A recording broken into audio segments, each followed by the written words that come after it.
আসসালামু আলাইকুম বন্ধুরা, আশা করি সবাই সুস্থ আছেন। বন্ধুরা, যে সুপার পাওয়ার দেশটা পুরো দুনিয়াকে নিজের ইশারায় নাচায়, আজ সেই আমেরিকার বুকে নেমে এসেছে সুখের ছায়া। পেন্টাগন থেকে হোয়াইট হাউস, সব জায়গায় এখন কপালে চিন্তার ভাঁজ যে তাদের সাথে কি ঘটে গেল এমন ঘটনা। একটু ভাবুন তো, 10 বছর আগে যাকে মৃত ঘোষণা করা হয়েছিল, যাকে মাটির নিচে পুঁতে ফেলা হয়েছিল, সে যদি হঠাৎ কবর খুঁড়ে উঠে এসে বিশ্বের সবচেয়ে শক্তিশালী আর্মির উপর হামলা চালায়, তাহলে সেটা কতটা ভয়ঙ্কর হতে পারে। ঠিক এটাই আজ ঘটেছে। আমেরিকার নিজস্ব তৈরি করা ফাঁদে আজ আমেরিকা নিজেই আটকে গেছে। আর এর ফলাফল এতটাই ভয়ানক যে মধ্যপ্রাচ্যের আকাশে এখন বারুদের গন্ধ আর যুদ্ধবিমানের গর্জন। কিন্তু আসল অপরাধী কে? কে দেখালো আমেরিকাকে এই দুঃস্বপ্ন? আর কেন আমেরিকা বলছিল যে আমেরিকার এই ভুল আমাদের সবার জন্য বিপদ ডেকে আনছে? একটা হামলা, মাত্র কয়েক মিনিটের ঘটনা, আর তার জেরে বিশ্বের সবচেয়ে শক্তিশালী সেনাবাহিনী, মার্কিন সেনাবাহিনী কার্যত পেনিকে চলে গেছে। মিডল ইস্টের আকাশে এখন যুদ্ধ বিমান ঘুরছে, বোমা পড়ছে, আর পর্দার আড়ালে এমন কিছু সিদ্ধান্ত নেওয়া হয়েছে যার পরিণতি হতে পারে অনেকটা সর্বাত্মক যুদ্ধ। কিন্তু প্রশ্ন একটাই, কে সেই শক্তি? কে আবার আমেরিকান সেনাবাহিনীর বুকে হাত দেওয়ার সাহস পেল? আর কেন 2015 সালে যাকে শেষ করে দেওয়া হয়েছিল, 2025 সালে এসে সেই আতঙ্ক আবার ফিরে এসেছে? আজকের ভিডিওটা শেষ না হওয়া পর্যন্ত আপনি এই প্রশ্নগুলোর উত্তর পাবেন না। চলুন তাহলে পুরো ছবিটা একসাথে দেখি।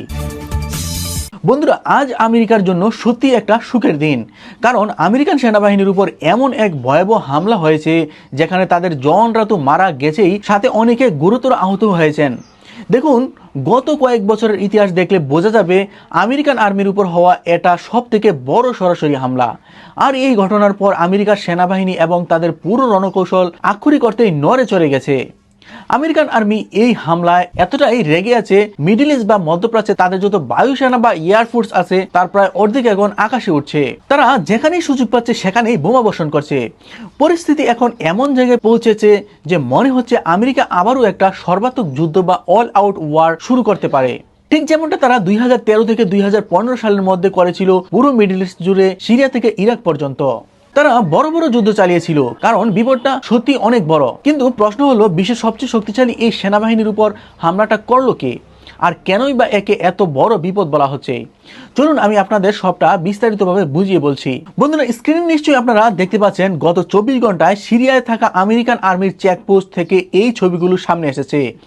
সিরিয়াতে আমেরিকার যে ঘাঁটি আছে তার কাছেই চেকপোস্টগুলো ছিল, সেখানেই অতর্কিত অর্থাৎ একেবারে উৎ পেতে থাকে আমেরিকান আর্মির উপর এই হামলা চালানো হয়। এই হামলায় পেট্রোলিং এ থাকা 3 জন আমেরিকান নৌজওয়ান ঘটনাস্থলে মারা যান এবং বাকিরা আহত হন। খবর পাওয়া যাচ্ছে যে 8 ডজনের বেশি আমেরিকান সৈনিক গুরুতরভাবে আহত হন।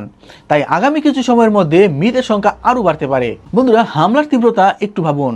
3 জন তো স্পটেই মারা গেছেন। রিপোর্ট অনুযায়ী এর সাথে 2 জন ইরাকি নাগরিক মারা গেছেন, যারা এই আমেরিকান আর্মির দুবাস হিসেবে কাজ করছিল। এরা আমেরিকান আর্মিকে সেখানে গ্রাম শহর সম্পর্কে তথ্য দিতেন। তারাও এই হামলায় প্রাণ হারিয়েছেন। সুতরাং এই ঘটনা থেকেই আপনারা আন্দাজ করতে পারছেন কেন এটাকে গত কয়েক বছরের মধ্যে আমেরিকান বাহিনীর উপর হওয়া সবচেয়ে বড় হামলা বলা হচ্ছে। এখন আসল প্রশ্নে আসি, এই হামলাটা আসলে করলো কে? এটা সিরিয়ার সেনাবাহিনী করেছে নাকি বাশার আল আসাদের সৈন্যরা করেছে?